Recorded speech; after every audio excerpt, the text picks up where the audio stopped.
ماں کی دعائیں تمہیں نبیوں کے ساتھ کھڑا کر دیں گی، باپ کی دعا تمہیں بڑے بڑے کتب ابدالوں کے ساتھ کھڑا کر دے گی۔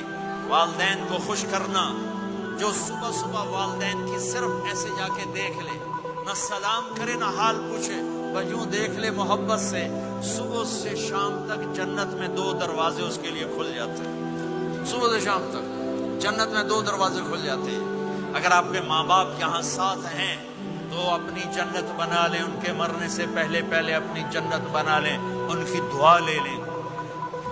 ہمارا ایک نوجوان زمیندار تھا، نہ نماز نہ روزہ نہ حج، کچھ بھی نہیں، اور غافل زندگی۔ اب تو ماشاءاللہ بہت بدل گیا ہے۔ کہتا مولانا میری کبھی کوئی دعا رد نہیں ہوئی، حالانکہ سارے عیب تھے، سارے گناہ تھے، دعائیں ساری قبول تھی۔ میں نے کہا وہ کیسے؟ کب میں رات کو جا کے اماں کو بھی دباتا، اور اب بہت بڑا زمیندار اپنی ماں کو بھی دباتا، اپنے باپ کو بھی، پھر دونوں کے پاؤں یوں اپنے باہوں میں لے کر ان کو چومتا اور ان پہ سر رکھ کے دعا کرتا۔ میری ہر دعا قبول ہوتی تھی۔ تو اپنے ماں باپ کے قدموں تلے اپنی دعائیں تلاش کرو، خاص طور پر اپنی ماں کے قدموں تلے جنت تلاش کرو۔